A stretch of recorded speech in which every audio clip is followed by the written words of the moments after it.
The dishwasher was still running when I realized she hadn't left alone. You'd think it'd be something dramatic, right? Lipstick on a collar, perfume that doesn't belong, a whispery voicemail from some guy named Troy. Nope. It was the forks. There were 3 of them in the sink, still wet, and I only used one. I'd been out late. My dumb fantasy football league had their draft at Dave's place, and honestly, I was stalling going home. Camille had been weird all week. Short replies. Long showers. That awful, brittle smile she uses when she's lying but doesn't want to get caught. She said she was staying in. Wine, Netflix, maybe a bath, her text read. I didn't question it. I didn't want to. But then I saw the forks. And the wine glasses. 2. Both red-stained. Both sitting beside the sink like they hadn't expected to be seen. I know what you're thinking. Could have been a friend. Could have been her sister. Could have been anything. But it wasn't. Because of the smell. The cologne hit me as soon as I stepped into the bedroom. It wasn't mine. I wear citrusy stuff, the kind you buy in bulk from outlet stores. This was musky, expensive, and arrogant. It smelled like a man who buys watches instead of checking the time. I didn't say anything. I didn't text her. I just sat on the edge of the bed and waited. 2 hours later, I heard the front door unlock. I didn't even turn my head. She walked in giggling. His voice followed, deep, confident, like he knew the punchline to a joke I didn't even understand. They didn't see me at first. They were too busy unzipping each other with their eyes. She was wearing the blouse I bought her last Christmas, the one she claimed was too tight, and not really her color. He said something that made her laugh. Loud, like joy had been living in her lungs all night. And then she turned the corner and saw me. Everything in her face dropped. The blood, the smile, the false reality she'd been dancing in. She froze like she was trying to decide whether to lie or faint. I didn't speak. I didn't move. I just stood up slowly, walked past them both, and into the dining room. Opened the drawer. Pulled out the little velvet box I'd hidden under the table runner. She gasped. She thought it was a ring. It was, but not for her anymore. I opened the box, took the ring out, walked back to where they stood, still frozen like actors in a paused movie. And I placed it, without a word, into the man's hand. His eyes flicked from the ring to Camille. His smirk faltered. And then I whispered, "She wears it when she lies." And I walked out. I didn't sleep that night. Not even close. I ended up at a 24-hour diner just off exit 19, sitting in a cracked red booth, stirring a coffee I never drank. The waitress asked 3 times if I wanted a refill. I didn't answer once. My phone buzzed nonstop. Camille calling, then texting, then calling again. I didn't block her. Not yet. I wanted to see what kind of lies she'd reach for first. The first message said, "Ronan, I can explain." Classic. Like there's a manual somewhere that tells cheaters what to say when they're caught. The second was longer. "He just came over to talk about the conference. Nothing happened." Right. Just a little wine, a little perfume, and a laugh that stripped everything we built bare. At 3:12 a.m., she sent, "Please come home." Home. What home? The place where she let another man fill a glass and steal my place at the table? Still, by morning, I went back. Not for her. For me. I needed to see how much of it was real and how much was just something I made up to feel sane. When I walked in, the place smelled like panic. Bleach, candles, the works. She tried to erase everything.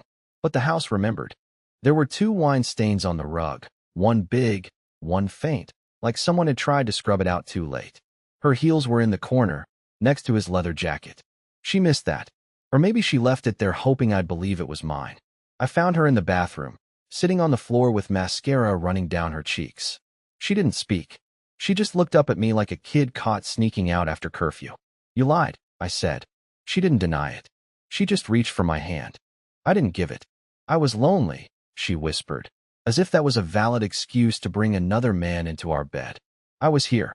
I snapped, voice cracking like a teenager's. "I've always been here." She shook her head like being present wasn't enough. And then she said it. The thing that fractured something in me that may never heal. "He listens to me." I laughed. It came out bitter, loud, ugly. "Right. He listens to you. While undressing you." She slapped me. Not hard, but enough to stun the room into silence. I didn't react. I just walked to the bedroom, grabbed a sharpener from the drawer, and walked back to the mirror above the sink. I wrote 3 words in huge black letters. "So did I." Then I dropped the marker on the counter and left again. I could hear her sobbing behind me. But this time, I didn't pause at the door. I didn't go far after I left. Just the parking lot, actually. I sat in the car with the engine off, watching the condensation build up on the windshield like it was trying to blur out the disaster behind me. I wasn't ready to leave, not really. I was stuck in that pathetic middle place, too hurt to stay, too cowardly to walk away. So I sat there, doing what I do best, overthinking. My phone buzzed again. I ignored it. But when I saw the name flash across the screen, Kelsey, Camille's assistant, I hesitated. I hadn't heard from her since I helped her carry her broken printer to her car last year. She was always polite, always professional. Her message was short. Check her music history. Trust me. It took me a second to realize what she meant. Camille and I shared a music app. It synced across our devices. I opened it, almost not wanting to see. But I couldn't stop myself. There it was. A playlist. Midnight Drive's Black Heart. Created 2 weeks ago. Updated 4 hours ago. The songs? All soft, moody, romantic. One titled, Your Shirt Still Smells Like Her. Another called Lie to Me Slowly. But what really hit me was the third track down, His Hotel Room. And the date she added it matched the night she claimed she was working late because of a partner meeting. I scrolled further. Comments. Likes. Shared to one other user. The username? B. Lake. I sat there gripping the phone like it was going to confess something else. I felt this sharp, boiling thing behind my eyes. Not just betrayal, but humiliation. She was making memories with him. Playlists. Moments. Songs we used to share, now twisted into some postmodern affair mixtape. I went back into the house. She jumped when I opened the door. I'm done pretending, I said quietly, holding up the phone. Her eyes darted to it, and then back to me, like she already knew what I saw. Ronan. No, I cut her off. You made a playlist? With him? Are you serious? Do you think this is a movie? Am I supposed to fight for you now? She started crying again, but this time I couldn't bring myself to care. I walked to the speaker in the living room, connected to our shared account, and hit play. The opening chords of His Hotel Room spilled into the air. She covered her mouth. Her knees buckled like her body knew what her brain didn't want to admit. I didn't yell. I didn't throw anything. I just said one sentence that I didn't even plan. You gave him a soundtrack while you destroyed us. Then I turned off the speaker, walked upstairs, and started packing. Not clothes. Not my laptop. Just the one thing that still belonged to me, my dignity. I wasn't packing to leave permanently. Not yet. I was packing because I needed space that didn't smell like him. I couldn't sit on that couch another minute knowing his cologne had probably sunk into the cushions. So I grabbed a duffel, stuffed it with just enough clothes to get by, and texted my friend Milo, the one with the always broken guest futon and a mini fridge full of expired yogurt. Pathetic, I know, but it beat sharing air with Camille. She didn't follow me upstairs. She just sat in the kitchen like she'd melted into the chair. Good. Let her sit in the same silence she handed me. As I zipped up the bag, something slid out from under the dresser. An envelope. Nothing special, just one of those plain white business-size ones, like the kind you get warranty info in. I would have ignored it, but my name was scribbled on the corner. Not in Camille's handwriting. I opened it. Inside was a folded receipt from a hotel about 45 minutes out of town. The name at the top, Everbrook Hills Spa and Lodge. My heart thumped. The date? 9 days ago. A Thursday. She had told me she was visiting her aunt that evening. I remember it because she asked if I could pick up dinner on my way home. I flipped it over. 2 guests. 1 king bed. Room service. Strawberries. Champagne. Oysters. What kind of cartoon-level cheating cliché is that? And written in blue pen at the bottom, probably by the front desk clerk. Thank you, Mr. Lake. Hope to see you both again soon. Mr. Lake. Blake. That's when it stopped being sad and started feeling surgical. I folded the receipt neatly, slid it into my jacket pocket, and finished packing in silence. Camille didn't ask where I was going when I came down the stairs. She just watched me like a woman hoping to wake up from a nightmare she designed herself. I walked out the door, but I didn't head straight to Milo's. I drove to Everbrook. I needed to see it. The scene of the crime. It was almost funny. The staff was still in a cheery mood, like I was some returning guest. A young woman at the desk smiled at me and asked if I was checking in. I didn't respond. I just looked around the lobby. The velvet chairs. The gold-accented lighting. The fireplace where she probably sat wrapped in a robe, giggling into champagne flutes. There was a framed photo by the concierge desk, a promotional snapshot of our happy guests. 6 couples, smiling, holding hands, all blurry except one pair, caught in perfect focus. Camille and Blake, her head tilted against his, her hand on his knee. It wasn't staged. It was real, casual, comfortable. Like this wasn't a mistake, it was routine. I didn't take the photo. I just stared at it long enough to burn it into my mind, then turned and left without saying a word. On the way back to the car, I texted her. Just 5 words. Next time, book farther away. I didn't wait for a reply. I didn't need one. For the first time since this entire thing started, I didn't feel like the one being abandoned. I felt like the one finally walking out. I stayed with Milo for 2 nights. He didn't ask questions, which I appreciated, but I could tell he wanted to. He kept glancing at the ring I'd tossed on the coffee table, like it was going to explode. The futon creaked, the fridge hummed, and the air was thick with all the things I wasn't saying. But late into the second night, after a failed attempt at sleep and half a bag of stale pretzels, I broke. She cheated. I told him, eyes fixed on the ceiling. And not just once. He nodded like he already knew. Maybe I'd been more obvious than I thought. Or maybe Camille had always been the type of person you don't leave alone in a room with something delicate. That's when the idea hit me. It wasn't revenge, not really. It was more like desperation dressed up as curiosity. I needed to know how far this thing went. How many lies were sitting between the couch cushions back home? And the one way to find out. Her laptop. Camille was always lazy with her passwords. Every account she ever made had the same security answer, my stupid middle name. Ellison. I hated it growing up. Kids called me Jelly Ron in middle school. She used to tease me about it, too, until I finally said I'd never tell anyone again. Then she turned around and made it her go-to secret. So while she was busy texting apologies and pretending to be the victim, I was quietly logging into her email from my phone in Milo's bathroom. It worked on the first try. I didn't even have to dig. The rot was right there at the top. A folder marked Archive Blake. My hands went numb. I opened it anyway.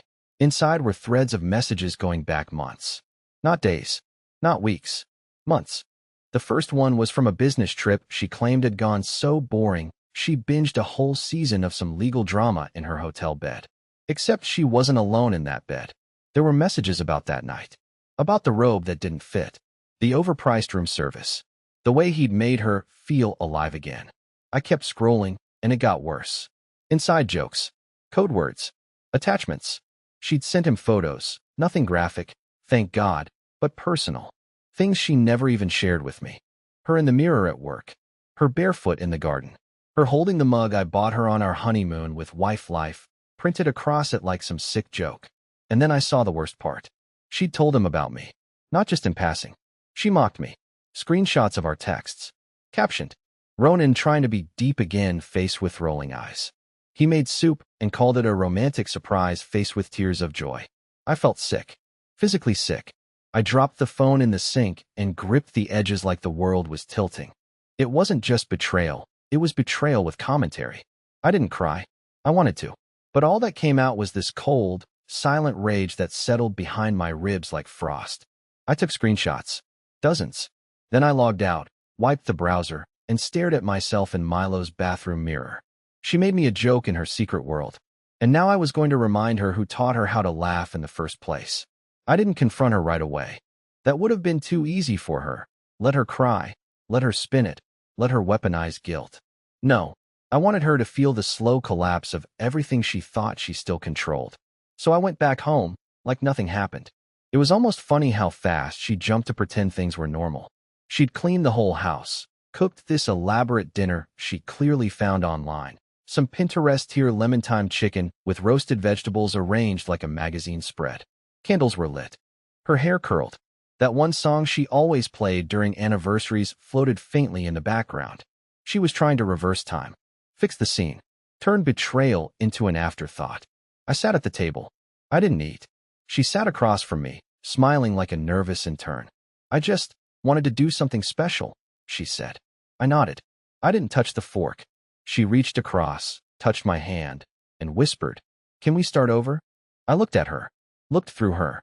Then I asked, Do you think Blake likes time? Her hand jerked back like I'd burned her. What? I tilted my head. I mean, you made this for him before, right? Or did you save the fancy recipes for the guy who paid the mortgage? Her mouth opened, closed. Panic started swimming in her eyes. I saw the emails, I said quietly. The photos, the jokes, the playlist, the hotel. She tried to speak. I raised one finger. You mocked me. You made our marriage into punchlines and background noise for your affair. You wore my shirt in those photos. Camille sat frozen, her face pale, her jaw trembling like she was finally realizing the damage couldn't be undone with a casserole and eye contact. I didn't mean, she started. I cut her off again. You meant it. Every word, every emoji, every LOL, after dragging my name through your little love diary. She looked down at her lap like the floor would offer escape. Then I stood. You don't get to cry first, I said. I walked around the table, reached into my jacket, and pulled out a red envelope. She stared at it like it might bleed. What is that? She asked. Instructions, I said. Because I've decided to give you a parting gift. You like games, right? Secrets sneaking around? I placed the envelope gently beside her untouched plate. In there, you'll find 3 things, I said. The password to your old email account. I changed it. The login to our shared bank account. Don't bother checking the balance. And a list of everyone I BCC'd on the email I sent 2 hours ago. She blinked. What email? I leaned in closer and whispered. The one with the screenshots. Her hands began shaking. You didn't. I did. Your parents. Your boss. Your best friend you lied to about that spa trip. The committee who just nominated you for that ethics award. Oh, and Blake's fiancée. Sweet girl. She replied already. Camille looked like she couldn't breathe. I stepped back and straightened my jacket. I may be a whiny husband, I said, but I'm not stupid, and I'm done being quiet. Then I left her sitting there at that ridiculous dinner table, alone, in the glow of candles meant for someone else. I thought I'd feel better. That's the crazy part. After all the emails I sent, after dropping that envelope like a bomb in the middle of her carefully curated fake domestic scene, I expected some sense of triumph. But that didn't come. Not at first. Just silence. And the kind of deep, echoing exhaustion that makes you feel like you've been digging your own grave with a teaspoon. I stayed at Milo's again that night. He tried to distract me with pizza and a bad sci-fi movie, but my head kept drifting back to that dinner table, to the look on Camille's face when I told her who got the screenshots. It was like I'd taken away her script, left her on stage with no lines to read. She wasn't just caught, she was exposed. But that wasn't the part that got to me. What stuck with me was the email from Blake's fiancée. I'd sent the evidence to her expecting a thank you, maybe a slap of reality for Camille.